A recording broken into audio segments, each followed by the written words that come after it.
Hello everybody, thank you for tuning in today. Today's topic is going to be on fats, and it is a broad subject and it's a bit complicated, and we're going to try to just break it down and make it as simple as possible for us to navigate how many servings or for what we're going to go for, how many thumbs we're going to eat per meal. So we have two different kinds of fats. We have saturated fat, and then we have unsaturated fat.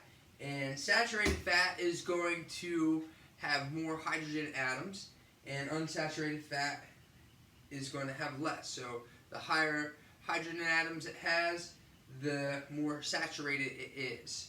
And within that, we want to consider having lower amounts of saturated fat in our diets, and we want to replace those with higher amounts of unsaturated fats in our diets.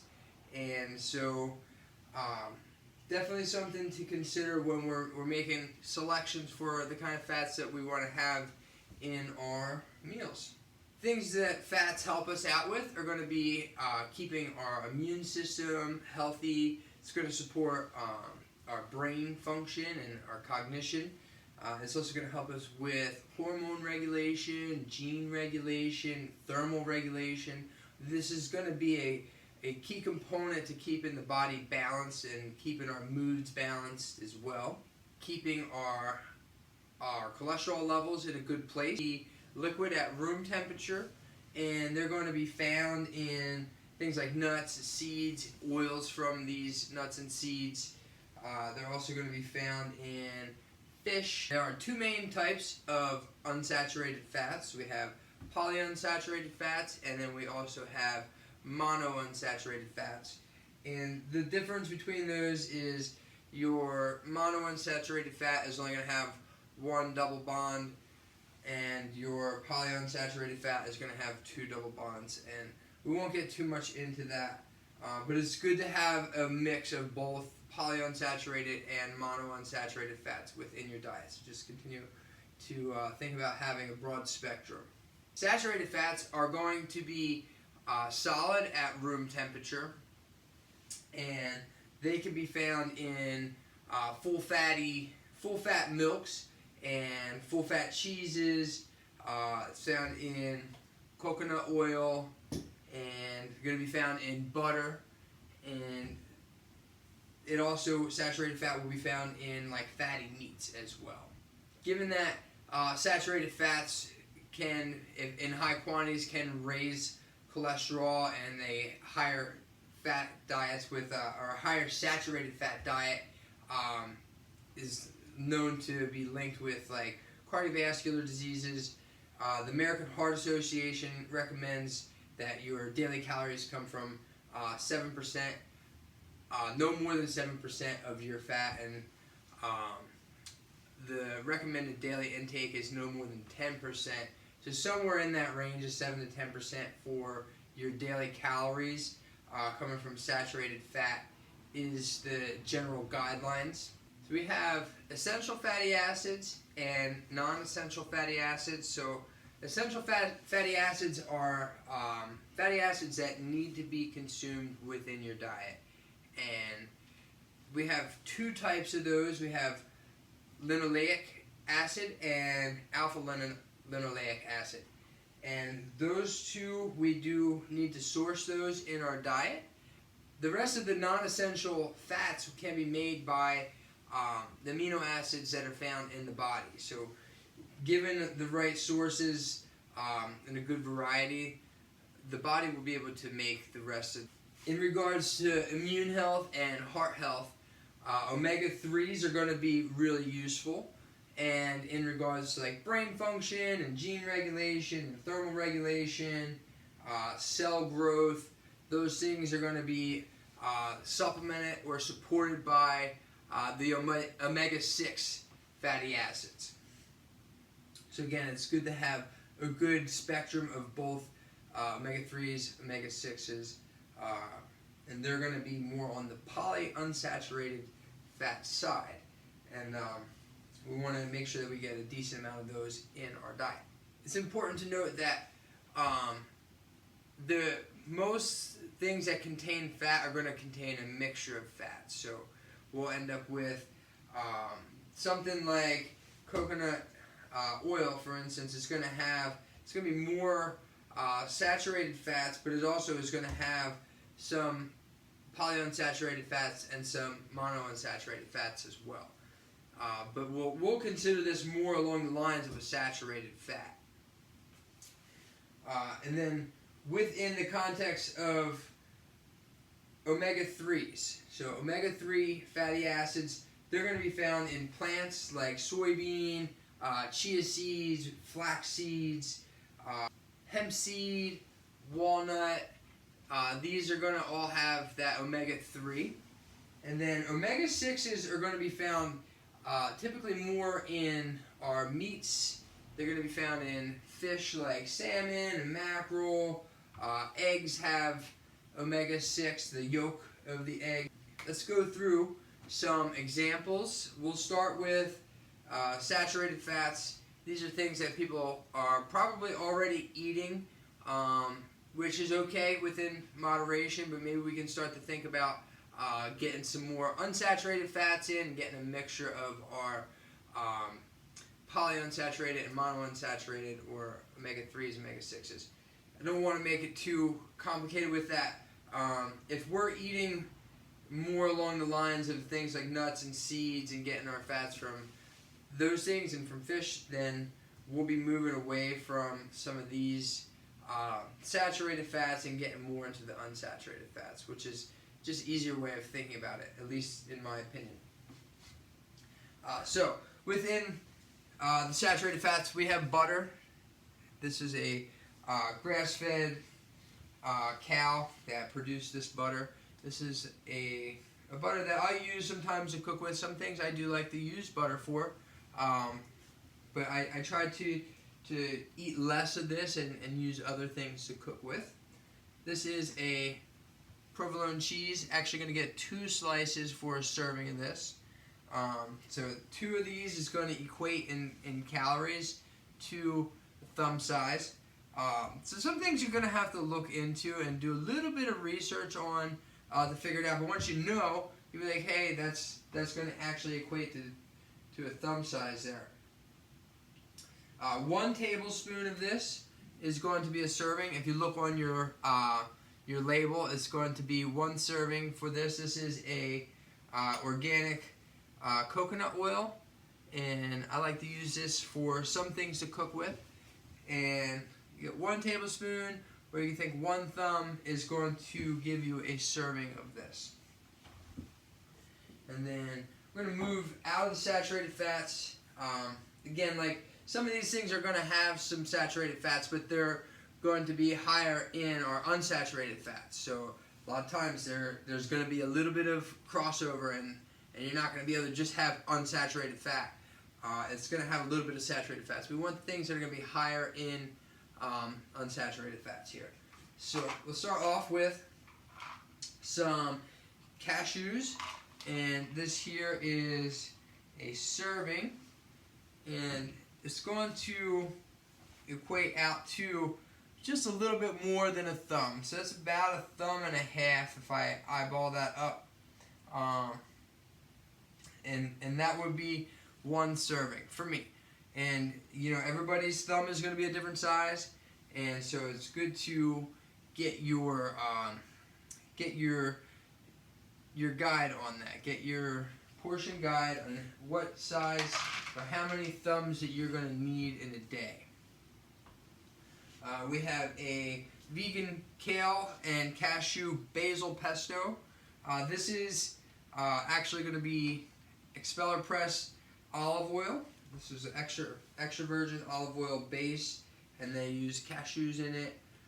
So this is going to be a 1/4 cup for a serving. So it's actually going to look like 2 thumbs for a serving. Maybe 2 tablespoons if you want to count it that way. Either one will work. And then this is going to be an organic soybean based oil for mayo. this would definitely be under the category of eat less of this. And so we try not to eat this all the time, but you know, if you're having a barbecue and you have friends and they don't not eat this, it's good to have something for them, and then you can talk to them about eating healthy and why you chose to go with an organic expeller pressed oil in your mayonnaise. And it really does taste good. It's still going to be on your eat less of, but you can definitely get some of that into your diet if you enjoy to have that. Part of eating well is being able to enjoy your foods, and sometimes you just enjoy something and you can do it in moderation. This is going to be an organic olive oil. This is expeller pressed. This is a good oil. I like to use this for some low heat cooking. You don't want to burn this oil. It doesn't have as high cooking temperature. We're not going to get too deep into that today with like cooking temperatures and how that can mess with the properties of oil, and it can kind of mess with the fats. So this is going to give you 1 tablespoon of this is going to equal a serving, or 1 thumb. And here is a good combination. Sometimes I'll cook my eggs with an oil, and so you'll get a tablespoon of this, and then 3 eggs is actually going to have the same amount of fat as 1 thumb. So if you're making your eggs with an oil, or if you're using a butter to cook your eggs with and you eat 3, then you're going to end up at 2 thumbs of fat. So depending on if you get that many, I get 2 thumbs of fat for each meal, and so that will work for me. But it's really important to know what your portion sizes are in order to be able to make these calculations or count this stuff. And I think that's really interesting, because a lot of times people don't consider, like, hey, eggs are protein, right? But there's a lot of fat involved with that as well, and then you're cooking on top of it, so it's a good thing to consider. And then we have a nut butter here. This is sunflower seed butter. It is from Giant, and it is the best sunflower seed butter that I have found so far. I really enjoy it, and I'm not being endorsed to sell it. But I do love their sunflower seed butter. It is definitely really good. You get 2 tablespoons to equate 1 thumb on this, and so that goes really well in a breakfast, or you can put it on top of your oatmeal on a slice of toast. Ezekiel toast is a good go with that. And then I have here flaxseed meal, which is going to be really good fat to have. It has carbs and it has some proteins, but it's going to be the highest in our fat content. This one is really high in alpha linoleic acid, and it's going to be 2 tablespoons is about half a thumb. So you can get 4 tablespoons of this for 1 thumb. That's quite a bit in reality. So you might have to do a little bit of thinking as you're putting this on with stuff. Maybe you put it in with your oatmeal, you do 2 tablespoons, and then you do maybe like a half a tablespoon of sunflower seed butter, and then you have a thumb. So it's a way to think about it. Break these things up and try to just track it as best you can. The more accurately you can track things, the easier you will be able to manage what your nutrition intake is. So we want to be accurate with that, and you can use measuring cups, you can use teaspoons or tablespoons, whatever it is that the package says. You could use that to measure, or you could use thumbs, and you can just ballpark it. And a lot of times the thumb measurement is going to get us pretty close to that number. And if you don't know what your portion sizes are yet, then comment below. And I will go ahead and I'll put in your information, and I'll give you a free portion guide and get you started, and we can work with that for a little bit and tweak it along the way if you want to go ahead and get started with that. It's really important that you have some kind of mechanism to tally these things up and track these things, and that will help you keep on task and not overindulge. Fat's really easy to overindulge. We know that it's the most calorically dense food item out of our proteins, carbs, and fats. Fats is going to have 2.25 times the amount of calories per gram. So that's why we get just a thumb and we don't get a cupped handful or a palm, because it's a lot more calories in that. So it's something that, it's really easy to overeat. I know work with people who would just eat, handfuls out of the bag of nuts and just overindulge, super easy. And I used to do the same thing. So I understand that it is a little bit of a task to kind of reassess how we do these things. Once you know, and you're like, man, I already ate a serving, and it was that easy, it was that small, you realize how many times you've been doing that in the past. And you can go ahead and change that.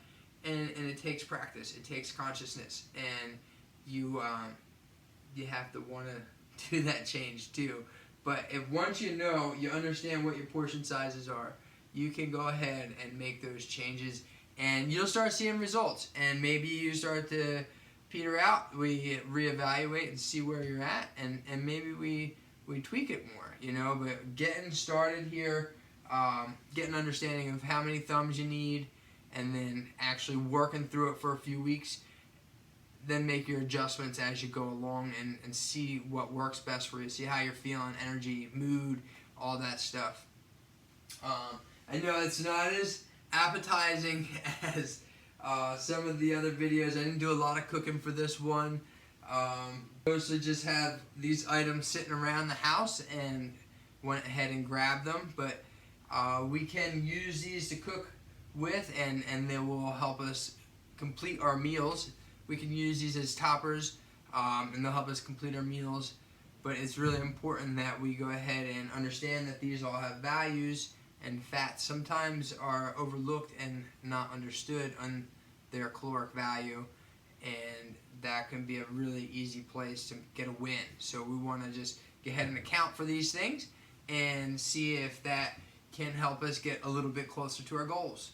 So I know it might not be as appetizing, but I sure do hope it made you hungry to be healthy. I hope you all have a wonderful rest of your day. Bye now.